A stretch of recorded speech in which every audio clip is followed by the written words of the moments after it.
Hello बच्चों, हम लोग कंप्लीट कर रहे थे क्लास 8th का सेकंड चैप्टर, जिसमें अब तक हमने पढ़ लिया कि सॉइल का फॉर्मेशन कैसे होता है। लेकिन उसका हमने एक छोटा सा हिस्सा देखा है। जो डिटेल एस्पेक्ट है वो हम आगे कवर करेंगे। उससे पहले हमने ये देखा कि कैसे धीरे धीरे ग्रामीण से नगरीय सभ्यता की ओर विकास होता है। कैसे एक जो ऐसा एरिया है जहाँ फॉरेस्ट है वो विलेज में कन्वर्ट होता है over the period of time and development. Village आपका धीरे धीरे टाउन में शिफ्ट होता है, टाउन अर्बन एरिया में शिफ्ट होता है और अर्बन एरिया से स्मार्ट सिटी की तरफ को जाता है। ये अब तक हमने देखा था, ठीक है। अब हम यहाँ बात करते हैं लैंडस्लाइड्स की। लैंडस्लाइड क्या है? जैसा कि आपको डेफिनेशन से ही पता चल रहा है, लैंड स्लाइड, स्लाइड का मतलब बेसिकली फिसलने से होता है, ठीक है। तो किसी भी जगह पर जब जो लैंड है वो स्लाइड कर जाए, ठीक है, ये आपकी लैंड है, इसी में अगर स्लाइड कर जाए तो ये आपका लैंड स्लाइड है। लैंड को स्लाइड करने को ही लैंड स्लाइड कहा जाता है, ठीक है। Landslides are simply defined as the mass movement of rock, debris और earth down a slope। इसका मतलब क्या हुआ कि जैसे कोई आपका पहाड़ का हिस्सा है या कोई ऐसा एरिया जो थोड़ा ऊंचाई पर है, वो जब उसका एक हिस्सा कट के नीचे की तरफ को गिर जाता है तब हम उसे लैंडस्लाइड कहते हैं। एग्जैक्टली इसे मास मूवमेंट कहा जाता है। अर्थ का अगर छोटा सा हिस्सा हिलेगा तो उससे फर्क नहीं पड़ेगा, लेकिन अगर बहुत बड़ा एक हिस्सा, मान लीजिए 1000 किलोमीटर का पहाड़ है या हल्का सा ऊपर उठा हुआ टीला है और उसमें से लगभग कम से कम 100 किलोमीटर का इलाका अचानक से नीचे को फिसलने लग जाए तो क्या होगा? वो लैंडस्लाइड में आएगा, जिसे हम मास मूवमेंट कहते हैं। Mass movement of rock. भाई पहाड़ या पर्वत या चट्टान किससे बना होगा? वो ऑब्वियस सी बात है, रॉक से बना होगा। तो उस रॉक के खिसकने को हम लैंडस्लाइड कहते हैं। डेब्रिस और अर्थ डाउन, ऑब्वियस सी बात है, जो अर्थ की अपर सरफेस है उसे उसमें स्लोप मूवमेंट की तरफ उसमें मतलब जो उसका स्लोप है वो आपका हमेशा नीचे की तरफ देखने को मिलेगा, क्योंकि इसका गिरने से मेन मतलब है लैंडस्लाइड। अब यहाँ पर एक पिक्चर दी गई है जो ज़्यादा क्लियर नहीं है। अब इसमें समझने वाली बात यह है कि जब आप लैंड स्लाइड कह रहे हैं तो उस लैंड के ऊपर पहले से घर बना होगा, होटल बना होगा, बिल्डिंग्स बनी होगी, तरह तरह के इंफ्रास्ट्रक्चर होंगे। ऐसा नहीं है कि सिर्फ जमीन खिसक रही है, जमीन खिसकने के साथ ही उसके ऊपर जो भी इंफ्रास्ट्रक्चर बना होगा वो भी साथ में खिसक जाएगा। और ऐसा होने में ऑब्वियस सी बात है जान माल का भी नुकसान होगा। जो भी लोग वहाँ काम करते होंगे, जो भी वहाँ रहते होंगे, उन कॉमर्शियल स्पेसेस में अल्टीमेटली उनको भी लॉस होगा और उनका भी लॉस होगा।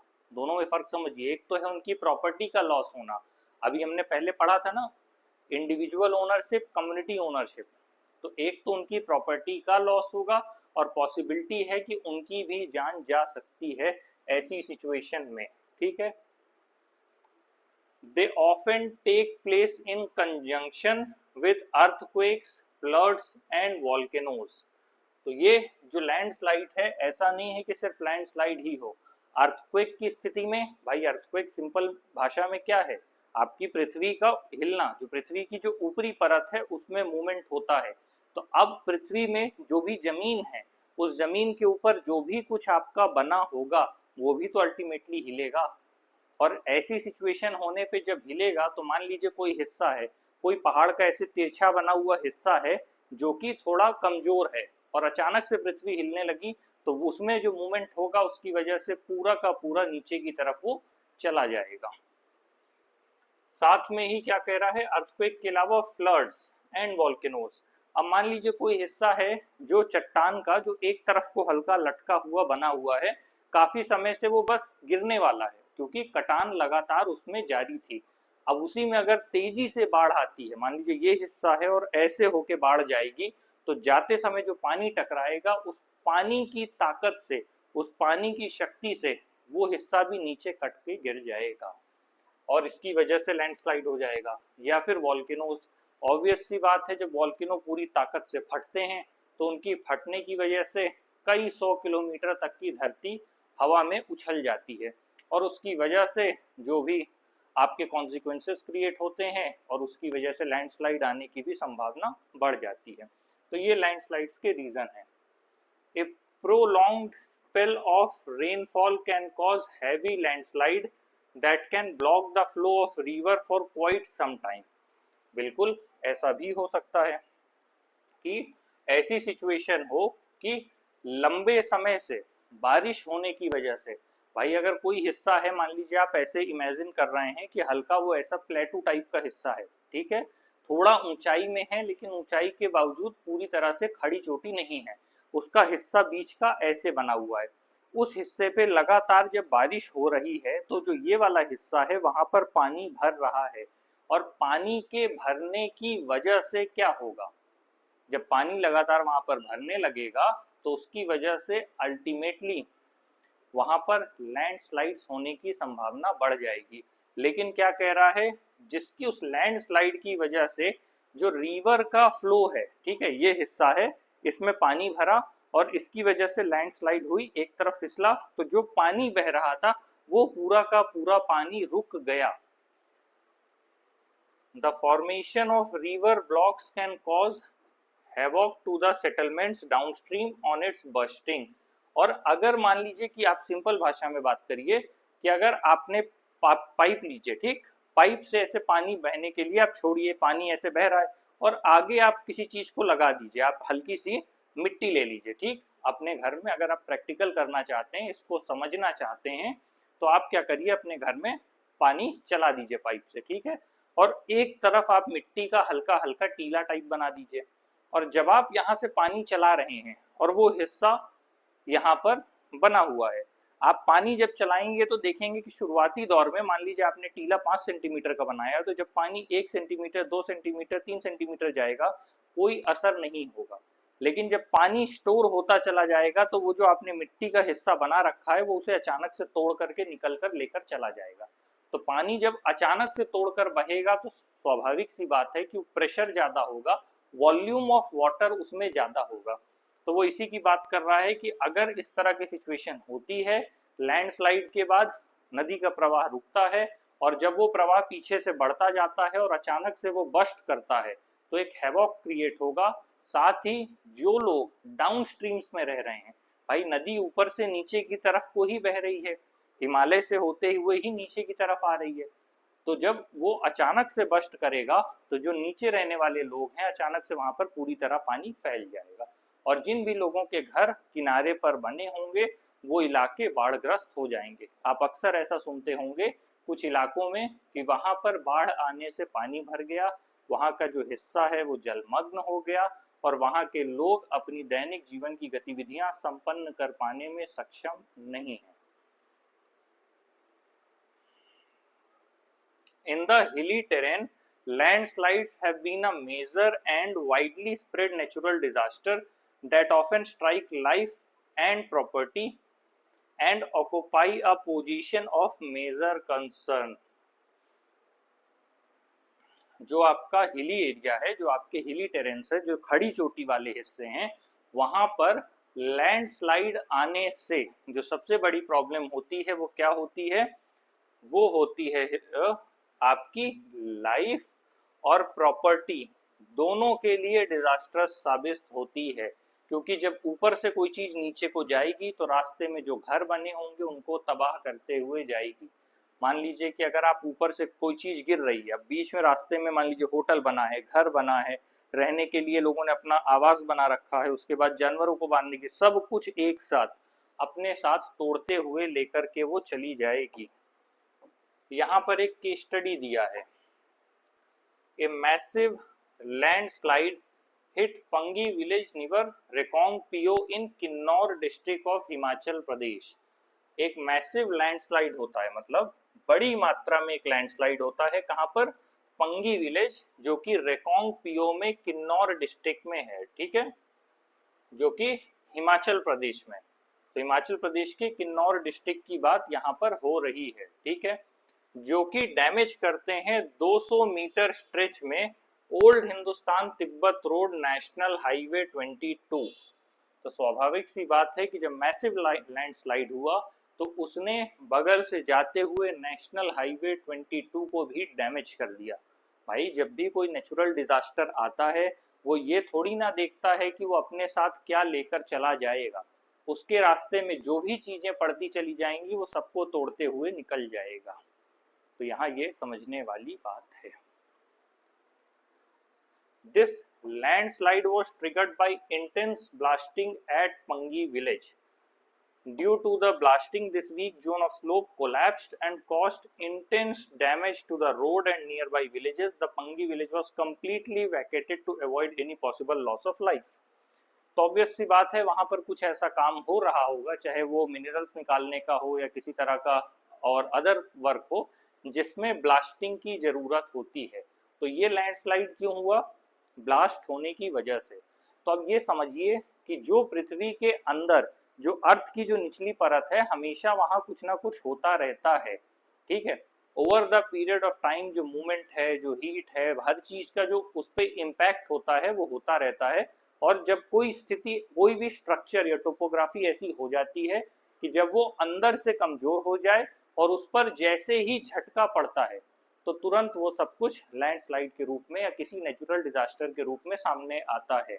अब जैसे यहाँ पर रीजन ब्लास्टिंग था, ब्लास्टिंग की बजाय के रीजन अर्थक्वेक भी हो सकता है, सुनामी भी हो सकता है, या फिर आपका वॉल्केनो हो सकता है। तो कहने का मतलब ये है, इसीलिए अर्थ में या जो भी अपनी कंट्री है वहां पर डिजास्टर प्रोन एरिया चुना जाता है। उस डिजास्टर प्रोन एरिया को चुने जाने का यही मकसद है। Mitigation mechanism. Advancement in scientific techniques has empowered us to understand what factors cause landslides and how to manage them. Again वही बात आ गई कि इनको हम कैसे कम कर सकते हैं या इन्हें रोकने का क्या तरीका है। Mitigation mechanism. Advancement in scientific techniques has empowered us to understand what factors cause landslide. मतलब लैंडस्लाइड होने का रीजन क्या है, सबसे पहले हमें ये समझना है, ठीक है। लैंडस्लाइड का हम पहले रीजन समझेंगे। अब हमारे पास एडवांस्ड मशीनरी है, एडवांस्ड इक्विपमेंट्स हैं, टेक्निक्स हैं, उसके माध्यम से हम चीज़ों को समझ सकते हैं, ठीक है। And how to manage them, और उसे मैनेज हम कैसे कर सकते हैं। Some broad mitigation techniques of landslide are as follows, है ना। तो उसमें यहाँ पर कुछ मिटिगेशन टेक्निक्स दी गई हैं कि कैसे हम उस चीज को नियंत्रित कर सकते हैं और कम कर सकते हैं। किसको? लैंडस्लाइड को। Hazard mapping to locate areas prone to landslides, जो भी एरियाज हैं उनको हम लोकेट करें मैप में, साथ ही हम ये पता करें कि कौन कौन सी ऐसी जगह है जहां पर लैंडस्लाइड आ सकते हैं। तो उनको हम पहले से ही मैप में लोकेट करें, उनके लिए हम थोड़ा ध्यान रखें और उनके आसपास किसी भी तरह की इंटेंस एक्टिविटी करने से बचें जिससे अर्थ को किसी भी तरह का शॉक लगेगा। और ऐसे एरियाज में बिल्डिंग सेटलमेंट से हमें बचना चाहिए। ऑब्वियस सी बात है कि जहां पर लैंडस्लाइड हो रहा है अगर वहीं पर आप घर बनाकर रहेंगे तो किसी भी तरह की डिजास्टरस सिचुएशन में सबसे पहले आपका और आपके घर का नुकसान होगा। दूसरी बात, अगर हम ऐसी जगह पर जो कि हैजार्ड प्रोन है उनमें अगर हम जाकर के सेटलमेंट्स डेवलप करते हैं तो वहां पर लगातार एक्टिविटी ज़्यादा होगी, उस बढ़ी हुई एक्टिविटी की वजह से भी प्रॉब्लम क्रिएट होगी। Construction of retention wall to stop land for slipping, एक तरह का रिटेंशन वॉल बनाना जिससे कि भाई अभी हमने क्या पढ़ा, लैंडस्लाइड का मतलब क्या कि मान लीजिए एक ऐसा मिट्टी का टीला है या मान लीजिए एक पठार जैसी स्थिति है और अचानक से उसके फिसल जाने से ऐसी सिचुएशन हो रही है, तो जो इसका मतलब जो अंदर का हिस्सा है वो धीरे धीरे खोखला हो रहा है। तो उससे बेटर ऑप्शन क्या है कि उसके किनारे पे, मान लीजिए ये स्ट्रक्चर है, ये आपका ऊपरी हिस्सा जमीन है, उस जमीन के ही पैरेलल, मतलब मान लीजिए कोई ऐसे करके टीला टाइप है, ठीक है, मान लीजिए आप गोलाई में इमेजिन कर लीजिए, तो चारों तरफ उसके गोलाई में आप क्या करिए, दीवार बनवा दीजिए।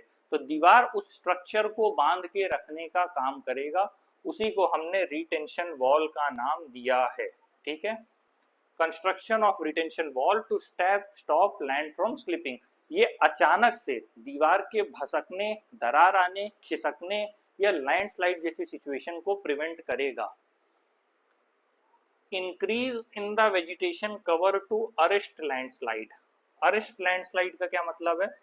इसका सीधा सा मतलब है कि जब आप ज्यादा से ज्यादा पेड़ लगाने लगते हैं तो उस स्थिति में क्या होता है, जो पेड़ है वो आपकी जमीन के नीचे तक जाता है, उसकी जड़ें गहरी होती हैं और वो मिट्टी में एक तरह से पकड़ बना के रखता है। ठीक है, पेड़ के नीचे, मान लीजिए पेड़ इसके ऊपर है लेकिन ये इसके नीचे का हिस्सा है, अब जो जड़ है वो साथ में मिट्टी को बांधे रखता है। तो जब वो मिट्टी को बांधे रखेगा तो मिट्टी में कटाव नहीं होगा और उसमें गिरने की स्थिति नहीं आएगी। तो जो नीचे से जब कटान नहीं होगा तो अल्टीमेटली लैंडस्लाइड जैसी सिचुएशन नहीं होगी। The surface drainage control works to control the movement of landslide along with rainwater and spring flows. जो सरफेस का ड्रेनेज कंट्रोल है उसके मूवमेंट को भी कंट्रोल करने की कोशिश करिए। मान लीजिए बगल में कोई ऐसा हिस्सा है, उसके बगल से ही तेज गति में बहती हुई नदी है, तो पॉसिबिलिटी है कि हम उसका थोड़ा सा रूट चेंज कर दें, और अगर रूट नहीं चेंज कर सकते तो नीचे से जो हिस्सा है वहां पर हम कटान को रोकने के लिए कुछ ना कुछ उपाय कर सकते हैं। जैसे अक्सर अगर आप कभी नदी में नहाने गए होंगे तो आप पाएंगे कि जहाँ नदी है, नदी के किनारों में आप देखेंगे बालू में, मतलब बोरों में बालू भर के ऐसे रख दिया गया होता है, और जहाँ आप किनारे में नहाने जा रहे हैं उनके जो किनारे में जो बोरे में भरी हुई बालू रखी है, वो बालू किस लिए है? वो फर्दर कटान को प्रिवेंट करने के लिए है, ताकि जो आपका फर्दर आगे किसी भी तरह का इरोजन होना है वो ना हो, वो जो कटान है वो वहीं पर आकर के रुक जाए। तो ऐसे भी कुछ उपाय हम कर सकते हैं।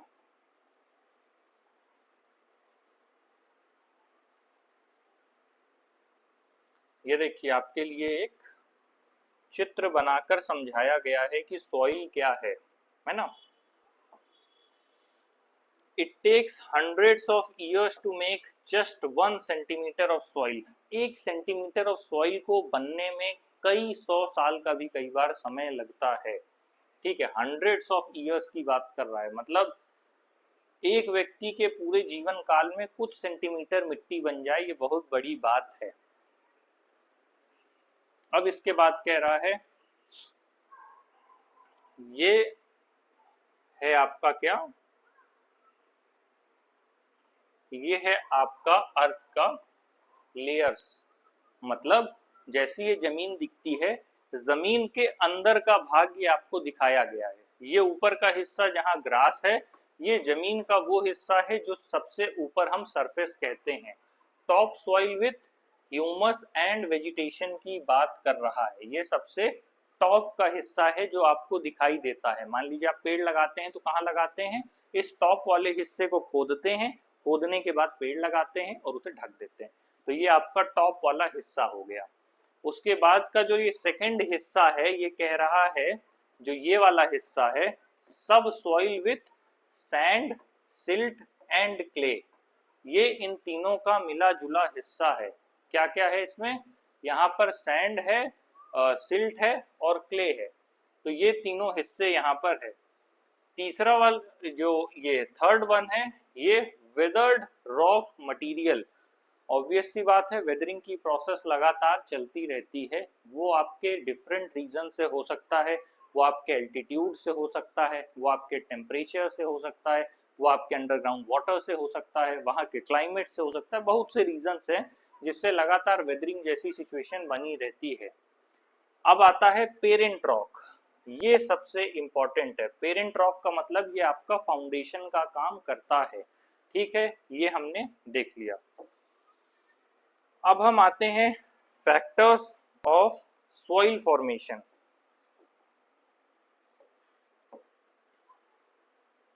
The major factors of soil formation are the nature of the parent rock and climatic factors.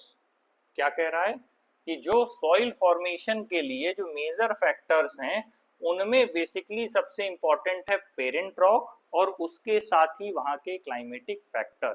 भाई मैंने पहले भी कहा था पेरेंट रॉक से बेसिक मतलब है कि टोपोग्राफी की बात कर रहा है। जिस रीजन में हिमालय है क्या आप वहां की मिट्टी में प्रॉपर खेती करने का सोच सकते हैं?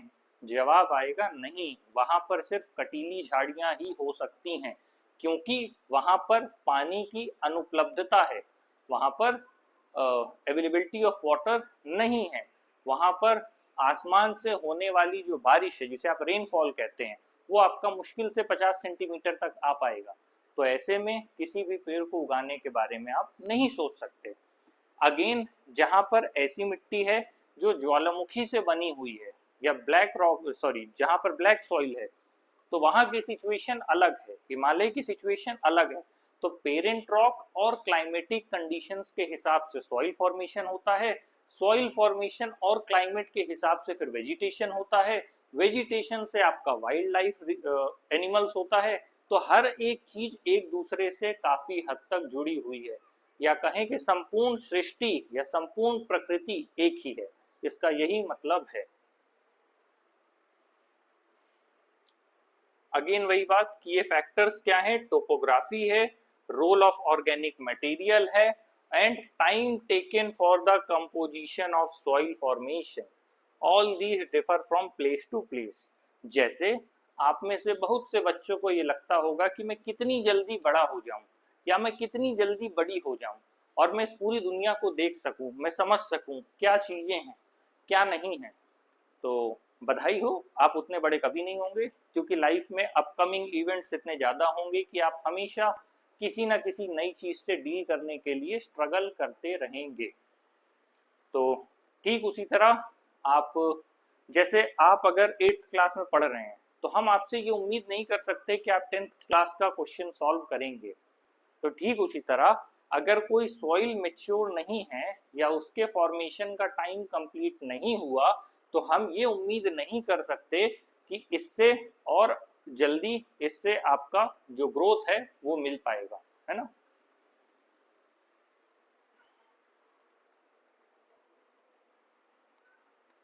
ये है आपका सॉइल। सॉइल के बाद आता है पेरेंट रॉक। तो पेरेंट रॉक क्या करता है, ये डिटरमाइंस कलर, ये किसी भी रॉक का कलर तय करता है। ठीक है, वो ब्लैक हो सकता है, वो रेड हो सकता है, वो ब्राउन हो सकता है। तो ये पेरेंट रॉक से तय होगा कि सॉइल का कलर क्या होगा, है ना। उसके बाद उसका टेक्सचर क्या होगा, chemical properties, mineral content, permeability, ये सारी की सारी चीजें आपकी रॉक के जो पेरेंट रॉक है उस पर डिपेंड करता है। अब हम बात कर रहे हैं रिलीफ की। रिलीफ वो वाला रिलीफ नहीं, राहत देने वाला। रिलीफ का मतलब ऊंचाई से है बेसिकली कि किस तरह की टोपोग्राफी है।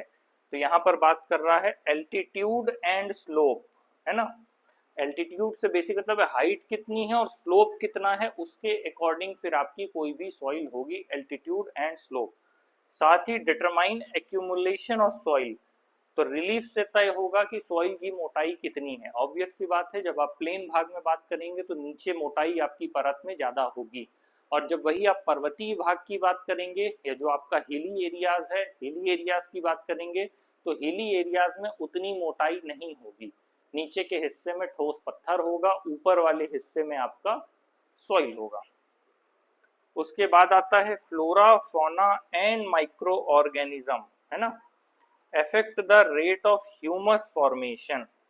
ऑब्वियस सी बात है, माइक्रो ऑर्गेनिज्म की वजह से ही आपको नाइट्रोजन मिल पाता है। फ्लोरा एंड फौना, अगर वहां पर पता चला ऐसे पशु हैं जो लगातार ओवर ग्रेजिंग कर रहे हैं तो वहां पे जो सॉइल है उसमें ह्यूमस नहीं इकट्ठा हो पाएगा, या ऐसे वेजिटेशन हैं जो लॉस कर रहे हैं लगातार सॉइल का। तो इसीलिए flora, fauna and micro organism ये तय करते हैं कि कितना टाइम एक तरह से फॉर्मेशन में लगेगा। क्लाइमेट, क्लाइमेट में सबसे इंपॉर्टेंट एस्पेक्ट है टेम्परेचर, रेनफॉल इन्फ्लुएंस। जैसा टेम्परेचर है, अब मान लीजिए किसी जगह पर बर्फ गिर रही है तो आधे टाइम तो वो बर्फ से ही एरिया ढका हुआ है, तो वहां पर जो सॉइल है उसका फॉर्मेशन कैसे हो पाएगा। इसके अलावा है rainfall influence, rate of weathering and humus formation. यहाँ पर रेनफॉल इन्फ्लुएंस की बात की गई है, साथ ही टाइम की बात कर रहा है, determines thickness of soil profile, है ना।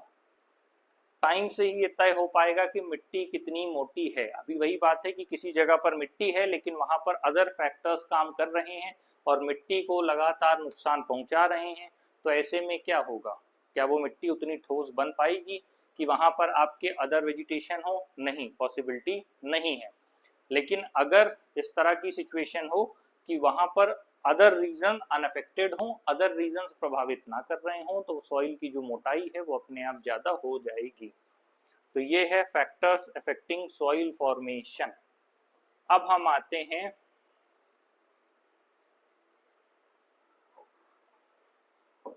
Degradation of soil and conservation measures. क्या रीजन है कि जो हमारी मिट्टी है वो डिग्रेड हो रही है, लगातार हमारी मिट्टी क्यों खत्म हो रही है, और हम मिट्टी के बारे में इतना क्यों पढ़ रहे हैं। अक्सर आप तो सुनते होंगे कि मिट्टी में ही जाना है, या देश की मिट्टी, मिट्टी को अलग अलग कंटेक्स्ट में यूज करने का क्या पर्पज है। सीधी बात है कि मिट्टी बहुत ही लिमिटेड अमाउंट में है अपने पास। सोचिए अगर सॉइल ही खत्म हो गई तो क्या एग्रीकल्चर रिलेटेड एक्टिविटीज होंगी। अगर सॉइल अपनी फर्टिलिटी ही खो दे तो क्या एग्रीकल्चर की एक्टिविटीज होंगी। और अगर एग्रीकल्चर हटा दें तो हम अपना पेट कैसे भरेंगे, ये एक ज़्यादा बड़ा सवाल है।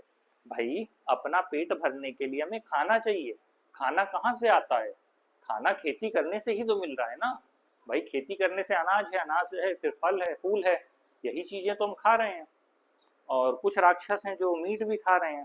तो why I am saying this very openly, क्योंकि नेचर ने, मदर अर्थ ने हमको इस तरह नहीं बनाया था कि हम दूसरे जीव को खाएं। तो वो हमारी बेसिक टेंडेंसी नहीं है। बाकी जो लोग नहीं छोड़ पा रहे वो किसी भी तरह का तर्क दे सकते हैं, वो एक अलग चीज़ है। तो ऐसे में अगर हम बात करते हैं तो अगेन वापस आते हैं डिग्रेडेशन ऑफ सॉइल। सॉइल की बात हम इसलिए कर रहे हैं क्योंकि सॉइल काफ़ी लिमिटेड है, और अगर सॉइल ख़त्म हो गई तो हमारी ज़िंदगी भी लगभग लगभग ख़त्म है। इसीलिए सॉइल है, वाटर है, सन है, इनमें से कोई भी चीज़ अगर ख़त्म हो जाए तो हमारी लाइफ का एग्जिस्टेंस ही ख़त्म हो जाएगा। हम इन पे पूरी तरह से डिपेंड हैं, ठीक है। इनके बिना हमारा जीवन हो ही नहीं सकता, हम कल्पना भी नहीं कर सकते। और हालांकि सबसे कम रिस्पेक्ट भी हम इन्हीं चीज़ों की करते हैं। ये हमारी लाइफ का बेस लाइन है, ये जीवन की मौलिक आवश्यकताएं हैं, इनके बिना हमारा जीवन चल ही नहीं सकता। लेकिन क्योंकि प्रकृति ने इसे फ्री ऑफ कॉस्ट हमें दिया है तो फिर हम इसकी वैल्यू नहीं करते। अगर ऐसा होता कि भगवान ने कुछ ऐसा बनाया होता कि लंग्स आपके तभी काम करेंगे जब आप रोज सुबह उठ के 5 किलोमीटर पैदल चलेंगे, तो देखिए फिर आप चलते, और थोड़ा से 5 किलोमीटर के बाद आपको 6 घंटे की ऑक्सीजन मिलेगी, तो आप क्या करते? 5 घंटे सुबह उठते, सबसे पहले पैदल चलते, और फिर उसके बाद वापस आते। अगले 6 घंटे की ऑक्सीजन है, फिर जैसे ही खत्म होने वाली है 5.5 घंटे, मतलब भाई ऐसा ऑक्सीजन खत्म तो हम खत्म, तो 5.5 घंटे बाद फिर आप बाहर जाते, जल्दी से 5 किलोमीटर पैदल चल के आते। क्या लाइफ होती। लेकिन नेचर हमसे किसी भी तरह का कॉस्ट नहीं लेता है, इसीलिए जो चीज़ें हमें नेचर से फ्री मिलती हैं हम उन्हें एक्सप्लॉइट करते हैं, जबकि नेचर से मिलने वाले रिसोर्सेज सबसे ज़्यादा कीमती हैं, तो इनको प्रिजर्व किया जाए। इसीलिए हम लगातार पढ़ रहे हैं degradation of soil and conservation measures, इसीलिए इनको बचाना बहुत जरूरी है। ये खत्म हो गए तो हम खत्म हो गए। In India, soils could be alluvial, black, red, laterite, desertic and mountain soil। तो कहा गया है इनको कलेक्ट करने के लिए, वो हालांकि पॉसिबल नहीं है क्योंकि इंडिया के अलग अलग रीजन्स में पाई जाती है, तो एक नॉर्मल बच्चा 8th क्लास का इतना ट्रेवल नहीं कर पाएगा। तो ये इंडियन हमारी बेसिकली सॉइल्स हैं, इनको हम बाद में पढ़ेंगे। Alluvial, black, red, laterite, desertic and mountain soils, ठीक है। Soil erosion and depletion are the major threats to soil as a resource। इसका क्या मतलब है कि लगातार जो सॉइल है, जो हमारे अर्थ का ऊपरी हिस्सा है, लगातार उसमें जो डिप्लीशन हो रहा है, जो उसमें मात्रा में कमी आ रही है, या ऊपर का हिस्सा, मान लीजिए सिंपल लैंग्वेज में, अगर आपने एक ट्रे लिया, ठीक, उस ट्रे पे आपने मिट्टी रखा, आप उसमें थोड़ा सा पानी डालिए, आप देखेंगे मिट्टी सोख लेगी, ठीक, थोड़ा और ज़्यादा डालिए, तो अब क्या होगा, एक ऑप्टिमम लेवल पे मिट्टी आ गई, अब वो पानी नहीं सोख पाएगी। अब आप फिर पानी लीजिए और जोर से पानी मारिए, तो जितनी भी मिट्टी है वो बह जाएगी। तो इसका मतलब क्या हुआ, मिट्टी की भी क्षमता है एक लेवल तक कि वो पानी को सोख सकती है, उसके बाद वो पानी को नहीं सोख पाएगी, पानी कटान पैदा करना शुरू कर देगा। तो जब भी पानी की मात्रा ज़्यादा होगी, मिट्टी में कटान होगा, और मिट्टी की जो ऊपरी परत है वो उसके साथ बह जाएगी। ठीक है, तो सबसे बड़ी प्रॉब्लम क्या है, मेजर थ्रेट सॉइल को क्या है, soil erosion and depletion.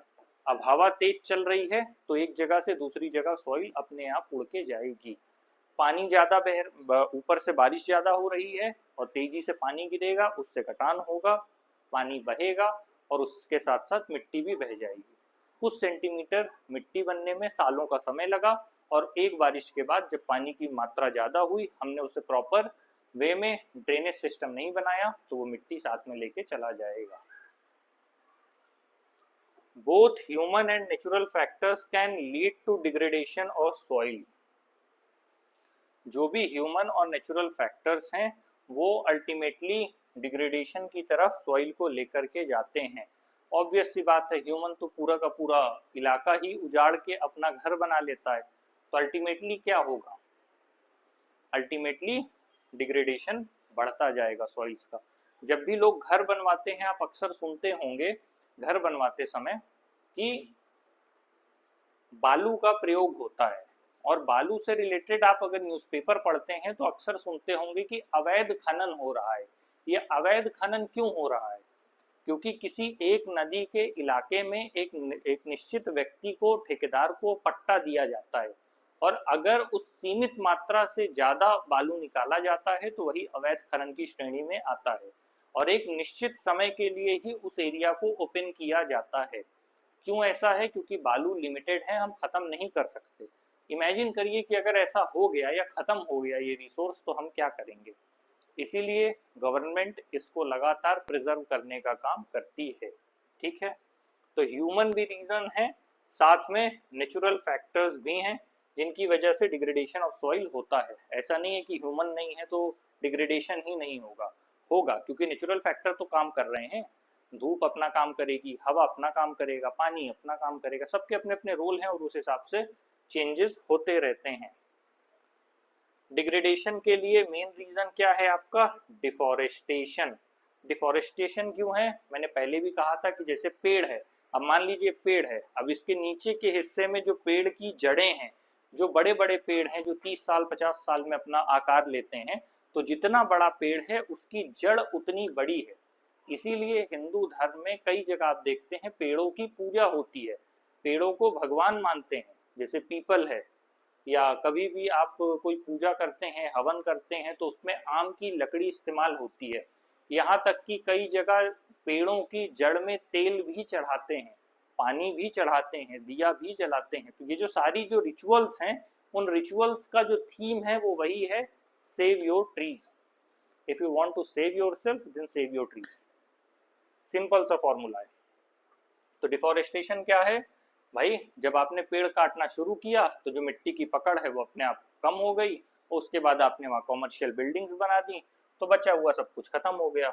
Over grazing, जब जानवर किसी एक इलाके में ज़्यादा चराई कर लेते हैं या ज़रूरत से ज़्यादा, जो ऊपरी हिस्सा है जो घास को बचाए रखता है, उन हिस्सों को जब वो नोच नोच के खाते हैं, तो ऑब्वियस सी बात है जो नीचे का जड़ के साथ मिट्टी का हिस्सा वो भी बाहर आता है, उससे भी डिग्रेडेशन होता है।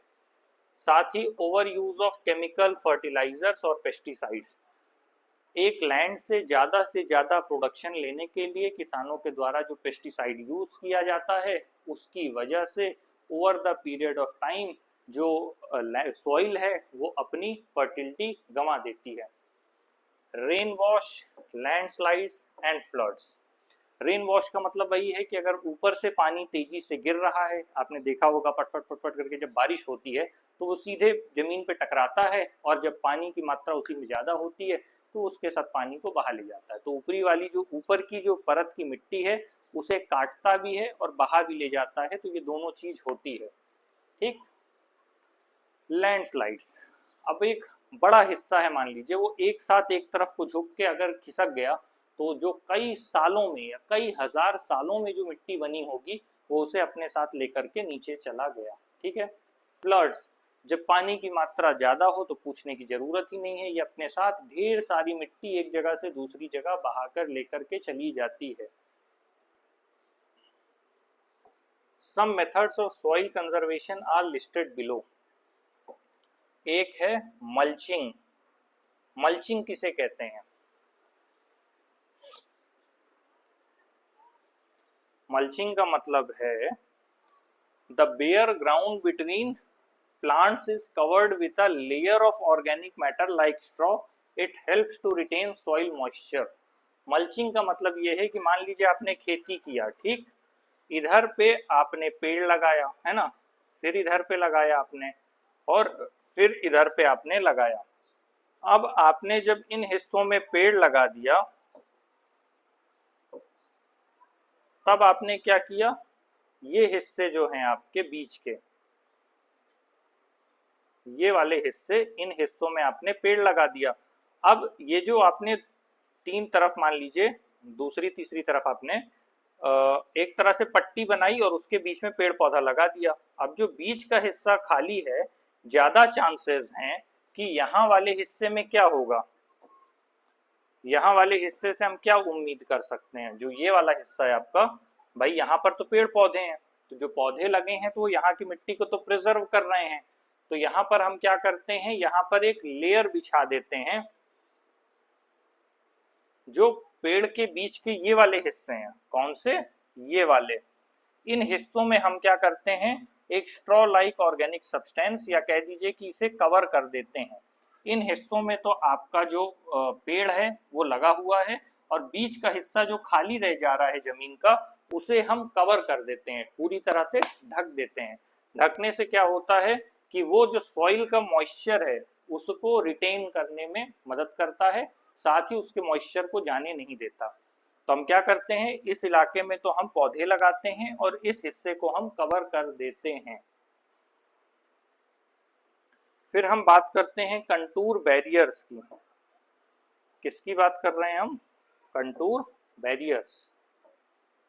कंटूर का मतलब क्या होता है, कंटूर का मतलब है कि ऐसे जब ऊंचाई से आप नीचे को आते हैं तो एक सीढ़ी नुमा जगह आपको दिखाई देगी। ठीक, ये जैसे अगर आप इस फोटो को क्लियरली अपने बुक में देखिए, जो टेरेस फार्मिंग जैसा है, या इसी को आप काफी हद तक कंटूर मान सकते हैं कि जो ऊपर का हिस्सा है, ठीक है, कंटूर का बेसिक मतलब ये होता है कि हाइट को नापने के लिए किसी भी जगह का एक सेम एल्टीट्यूड की जो हाइट है उसको नाप के जब हम एक इमेजिनरी लाइन बनाते हैं, वो कंटूर है। मान लीजिए ये है, ठीक है, इसके ऊपर ऐसे करके कोई पहाड़ है, ठीक ठीक है, समझ में आ रहा है, ये बेस है और ये पहाड़ है, तो इस पहाड़ की जो ऊपर का जो गोलाई का हिस्सा है वो सिमिलर होगा। भाई मान लीजिए जो ऊपर सबसे टॉप की जो गोलाई है वो सिमिलर है, उसके नीचे की जो गोलाई है वो सिमिलर है, उसके नीचे की जो गोलाई है वो सिमिलर है, धीरे धीरे आते आते जो जमीन के पास की जो चौड़ाई है वो सिमिलर है।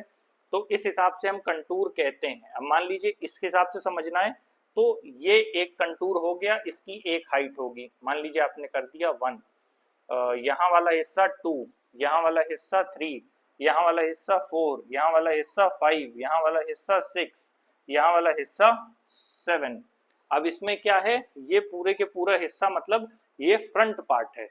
अगर आप बैक पार्ट में भी जाएंगे तो 7 वाला हिस्सा क्या होगा, सबसे ज्यादा चौड़ा होगा, क्योंकि नीचे के हिस्से में सबसे ज्यादा चौड़ाई है, ऊपर जाते जाते जाते चौड़ाई कम होती चली गई है। ठीक है, तो इसे कंटूर कहते हैं। कंटूर बैरियर्स का मतलब क्या हुआ, कुछ ऐसे समझ लीजिए, ये ऐसे है, फिर ये ऐसे है, फिर ये ऐसे है, फिर ये और ऐसे है, फिर ये और ऐसे है, ये बढ़ता जाएगा, तो जो सबसे नीचे उसकी चौड़ाई सबसे ज्यादा की तरफ होती चली जाएगी। कंटूर बैरियर्स कैसे बनाया जाता है, stones, grass, soil are use to build barriers along contours. तो यहाँ पर एक तरह का बैरियर लगा दिया जाता है, ठीक है, ये आपने बैरियर लगा दिए। तो आपने ये कंटूर कैसे बनाए, इसमें आपने मिट्टी, ईंटा और इन चीजों का इस्तेमाल किया और घास का इस्तेमाल करके एक तरह का बैरियर बना दिया। तो इस बैरियर से क्या हुआ कि जो भी पानी है वो सीधे एक तो लेकर के नहीं जाएगा अपने साथ, भाई जब ऊपर से पानी अगर सीधे बहता तो पूरी मिट्टी को साथ लेकर के बहा के लेके जाता, लेकिन हमने कंटूर बैरियर बना दिए तो इसकी वजह से ये जो पूरा पानी है वो अपने साथ लेकर के नहीं जाएगा। और साथ में इनके आगे ट्रेंचेस बना दिए जाते हैं जो कि ऊपर से आने वाले पानी को खुद में इकट्ठा कर लेते हैं या रोक लेते हैं, ठीक है। रॉक डैम, पत्थर से एक तरह का डैम बनाना। डैम का सीधा मतलब है, मान लीजिए नदी जा रही है, आपने सामने से इसको रोकना है, आपने एक डैम बना दिया और यहाँ से फिर आप वाटर को रेगुलेट कर रहे हैं, यहाँ से वाटर आपका रेगुलेट हो रहा है इस वाले हिस्से से। अब यहाँ से आपने वाटर को रेगुलेट किया, पानी को आपने रोक लिया और पानी को रोकने के बाद आप क्या करेंगे, पानी की मात्रा को पूरी तरह से आप परिवर्तित कर देंगे। अब ये जो पानी की मात्रा है यहाँ आप कम कर देंगे, ये हो सकता है। तो डैम को ऐसे भी यूटिलाइज किया जाता है, वाटर को कई बार स्टोर करने के लिए, वाटर को रोकने के लिए, वाटर से इलेक्ट्रिसिटी बनाने के लिए, तो ये सारी चीजें अक्सर की जाती हैं। तो रॉक डैम का मतलब है इनको पानी को स्लो डाउन करने के लिए किया जाता है जिससे सॉइल का लॉस ना हो। पानी अगर पूरी रफ्तार से बह रहा है तो वो ज़्यादा मात्रा में मिट्टी लेकर के जाएगा, तो ये सॉइल लॉस को रोकने के काम आता है, इसी को रॉक डैम कहते हैं। अब हम आते हैं, टेरेस फार्मिंग की बात हम कर रहे हैं, ठीक। टेरेस फार्मिंग क्या है ये बता रखा है, टेरेस फार्मिंग है ना। तो टेरेस फार्मिंग का मतलब ये है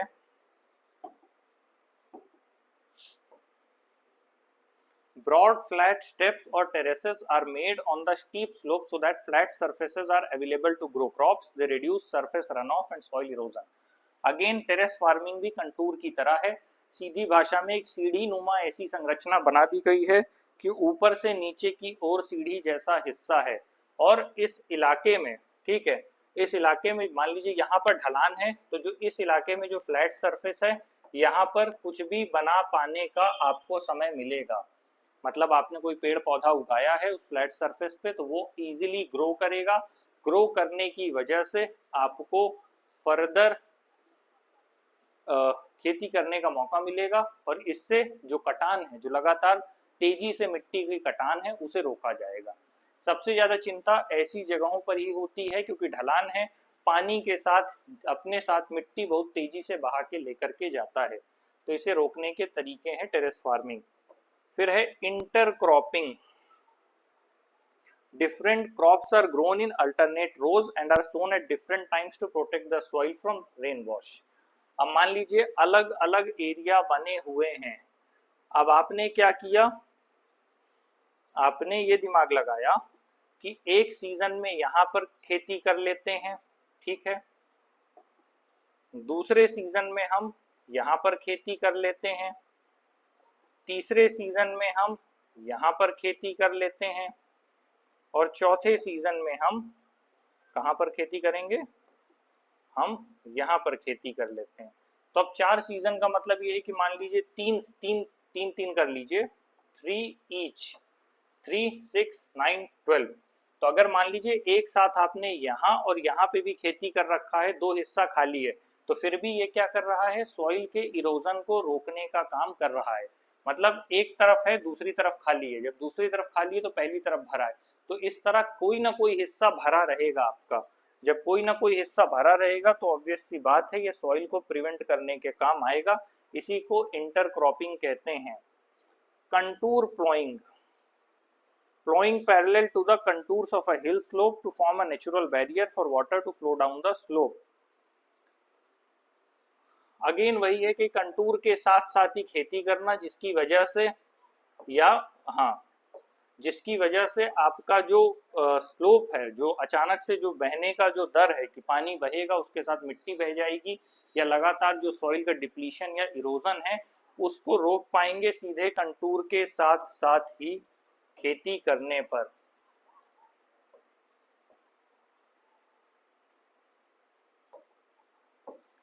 शेल्टर बेल्ट्स,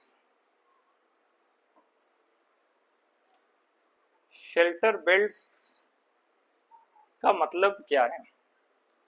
शेल्टर बेल्ट्स का मतलब है in the coastal and dry regions rows of trees are planted to check the wind movement to protect soil cover। जो कोस्टल और ड्राई रीजन है, ठीक है, शेल्टर बेल्ट्स का मतलब है ऐसे भाई सीधी भाषा में, मान लीजिए क्या होता है, अगर कोई प्लेन इलाका है तो हवा चलेगी तो काफी तेजी से चलेगी। आपने कहा लीजिए हम पेड़ लगा दे रहे हैं, बड़े बड़े पेड़ लगा दिए, अब ये पेड़ बैरियर का काम करेंगे, हवा चलेगी तो यहाँ आके टकरा के रुकेगी क्योंकि बहुत बड़े बड़े पेड़ पहले से खड़े हैं। तो इसी को एक तरह से शेल्टर बेल्ट कहा जाता है। ये कोस्टल एरिया में भी होता है। कोस्टल एरिया से मतलब ये है कि मान लीजिए यहाँ पर आपका समुद्र का एरिया है, यहाँ पर या यहाँ पर आप देखेंगे मैंग्रोव वन पाए जाते हैं। अब यहाँ पर अगर बहुत तेजी से हवा चल रही है, चक्रवात आ रहा है, तो यहाँ पर जो पेड़ लगे हुए हैं, जो इस एरिया में लगे हुए पेड़ हैं, इस एरिया में ऐसे आपने लगा दिया। अब ये वाला जो हिस्सा है ये क्या कर रहे हैं, एक तरह से शेल्टर बेल्ट का काम कर रहे हैं। अब यहाँ से आने वाली हवा शेल्टर बेल्ट से जब टकराएगी तो ज्यादा संभावना है कि या तो वो रुक जाएगी या उसकी स्पीड कम हो जाएगी। तो ये कोस्टल एरिया में भी हैं और ये आपके ड्राई रीजन्स में भी होते हैं। इनका मेन काम जो है वो हवा की रफ्तार को रोकना है, जिससे कि जो लगातार वेदरिंग की दर है, इरोजन की दर है, वो कम हो जाए। तो अभी हमने अच्छे से समझ लिया कि फॉर्मेशन ऑफ सॉइल के क्या होता है और हम कैसे सॉइल को प्रिजर्व कर सकते हैं। तो आज के लिए इतना काफ़ी है। अगर कोई भी डाउट हो सकता है तो आप हमसे पूछ सकते हैं। बाकी हम इसके आगे के टॉपिक्स नेक्स्ट क्लास में कवर करेंगे। Thank you very much.